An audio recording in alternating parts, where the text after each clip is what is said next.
तो आज हम चालू करेंगे बायो सावर्ट नियम। माना एक अनंत विस्तार का चालक तार एक्स वाई है जिससे आई धारा बह रही है। तो ये जो वायर दिख रहा है ना आपको, इसका नाम है एक्स वाई। इससे कितनी धारा बह रही है? आई। इस चालक तार पर एक अल्पांश लेते हैं डी एल। दिख गया अल्पांश, छोटा सा भाग।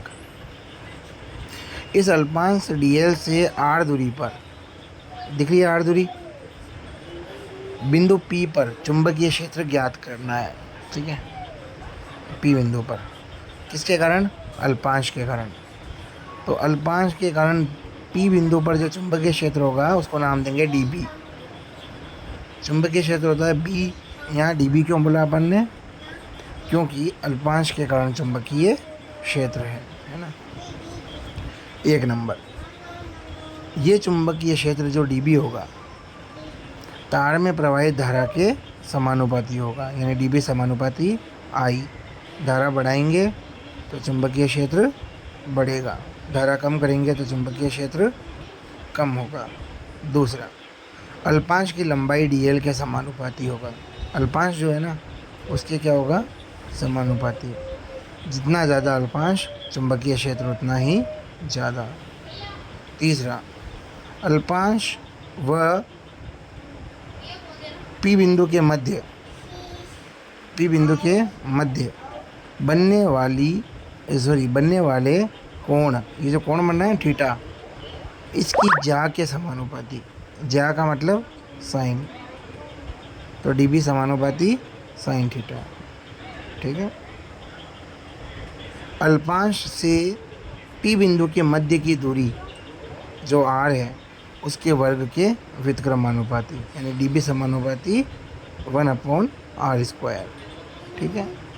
अब समानुपाती 1, 2, 3, 4 साथ में लिखा अपन ने, तो क्या लिख दिया? dB समानुपाती I dl साइन थीटा, और अपॉन में क्या गया? r²। तो dB बराबर समानुपाती हटेगा तो आएगा एक नियतांक। वो नियतांक है μ0/4π। μ0/4π का मान होता है 10⁻⁻⁷। इसे बोलते हैं निर्वात की चुंबकशीलता। जैसे पहले पार्ट में था ना एप्सिलॉन नॉट, निर्वात की विद्युतशीलता, वैसे μ0 का मान हो गया 4π × 10⁻⁷ Nm/A²। ठीक है, ये हो गया इसका मात्रक। अब माध्यम के लिए चुंबकीय क्षेत्र निकालना है तो सिर्फ एक अंतर आएगा, जहाँ μ0 आया था ना वहाँ आ जाएगा μm, और μm का मतलब क्या हो जाएगा? माध्यम की चुंबकशीलता। ठीक है, ये टॉपिक इम्पोर्टेंट है, एग्ज़ाम में पूछा जाता है। थ्योरी का टॉपिक है, आराम से इसको तैयार करो। आगे देखो, चुंबकीय क्षेत्र की दिशा ज्ञात करने से संबंधित नियम। तो पहला है स्नो नियम। देखो, स्नो नियम का मतलब होता है बच्चों, एस यानी साउथ, एन यानी नॉर्थ, और ओ यानी ओवर, डब्ल्यू यानी वेस्ट। वेस्ट मतलब पश्चिम। देखो, इस नियम के अनुसार यदि तार में धारा दक्षिण से उत्तर की ओर हो, यानी एस से एन की ओर हो, तो चुंबकीय सुई का उत्तरी ध्रुव पश्चिम की ओर विक्षेपित होगा, यानी घूमेगा। किधर घूम जाएगा? पश्चिम की ओर। ये है पहला नियम। ठीक है, इसको केवल याद करना है, ये कहीं पर भी सवाल में काम में नहीं आएगा। दूसरा, दाहिने हाथ के अंगूठे का नियम। दाहिना हाथ यानी राइट हैंड, ये इम्पोर्टेंट है, न्यूमेरिकल में काम में भी आएगा।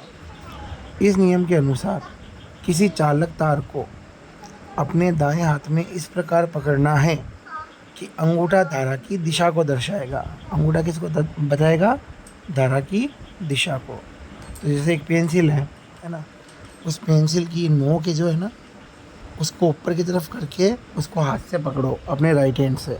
ठीक है बच्चों, तो जो नोक है ना, मानो धारा उस तरफ है, यानी वो नोक वाली जो नुकीला भाग होता है ना, उधर धारा है, उधर अंगूठा कर लो। तो मुड़ी हुई उंगलियां बताएगी चुंबकीय क्षेत्र की दिशा। किसकी दिशा? चुंबकीय क्षेत्र की दिशा। ठीक है। अब है तीसरा नियम और चौथा नियम। तो इनको इसी प्रकार से पढ़कर याद करना है ना। काम में आएगा सिर्फ दूसरा नियम। तो इन चारों नियम को आप अच्छे से तैयार करो, याद करो। ठीक है। अब फिर एक छोटा सा पॉइंट और है, वो समझो। चुंबकीय क्षेत्र की दिशा यदि कागज तल के लंबवत अंदर की ओर हो, कैसी हो? लंबवत अंदर की ओर, तो उसे क्रॉस से बताएंगे। किससे बताएंगे? क्रॉस से। और अगर चुंबकीय क्षेत्र की दिशा बाहर की ओर है तो उसे बिंदु से बताएंगे। किससे बताएंगे? बिंदु से। इतना थ्योरी का पॉइंट है। 20 मिनट या 25 मिनट लगेंगे, आधा घंटा मानो इसको ढंग से तैयार करना। ठीक है। फिर अगला वाला जो पॉइंट है उसको मैं आपको लिख कर समझाऊंगा नोट्स में। ठीक है। फिर वापस थ्योरी है और फिर वापस डेरिवेशन है। ठीक है।